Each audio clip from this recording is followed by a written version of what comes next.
Thomas's branch line is important, and so is Edward's. But their track and bridges are not so strong as those on the main line. Sir Topham Hatt does not allow the heavier main line engines like Gordon to run on them. But one day, the way Gordon was talking, you would have thought Sir Topham Hatt had given this order for quite another reason. "It's not fair," grumbled Gordon. "What isn't fair?" asked Edward.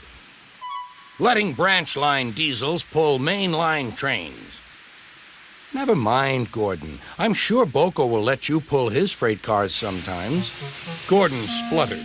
"I won't pull Boko's dirty cars. I won't run on branch lines." "Why not? It would be a nice change." "Sir Topham Hatt would never approve," huffed Gordon. "Branch lines are vulgar." Gordon puffed away. Edward chuckled and followed him to the station. Every evening, the two engines pull two fast trains from the station. Gordon always leaves first with an express for the main line.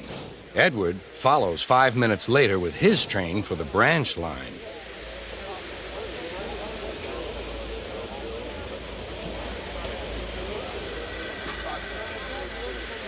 Usually, everything runs like clockwork, but tonight there was trouble. A lady in a green floppy hat was saying goodbye to a friend. It was nearly time for Gordon to start. The fireman looked back towards the conductor's van and saw something green waving. "Right away, mate." He thought the conductor had waved his flag. Gordon started, leaving luggage, his passengers, and the conductor all standing on the platform. Everyone was very surprised and cross.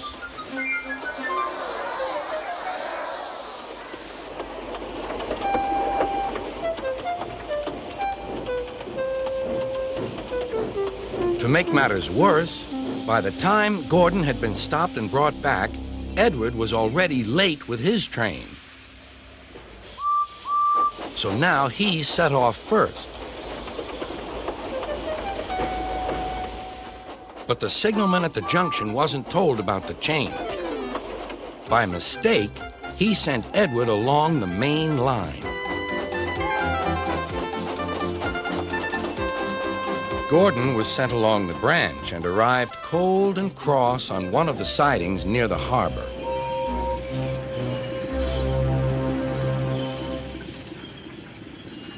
Next morning, Bill and Ben peeped into the yard. There were no cars for them, but they didn't mind that. Teasing Gordon would be much better fun. "What's that?" asked Bill. "Shh," whispered Ben. "It's Gordon." "It looks like Gordon, but it can't be. Gordon never comes on the branch lines. He thinks them vulgar." Gordon pretended he hadn't heard them. "If it isn't Gordon," said Ben, "it's just a pile of old iron, which we'd better take to the scrapyard." "No, Bill, this lot's useless for scrap. We'll take it to the harbor and dump it in the sea." Gordon was alarmed. "I am Gordon. Stop! Stop!" When Boko suddenly arrived, Gordon thought him the most beautiful sight he had ever seen.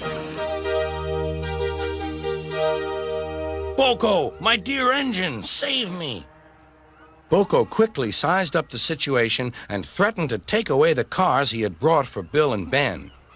This made the twins behave at once. Gordon thought Boko was wonderful. "Those little demons, how do you do it?" "Ah, well," said Boko, "it's just a knack." Gordon still believes that Boko saved his life, but we know the twins were only teasing, don't we?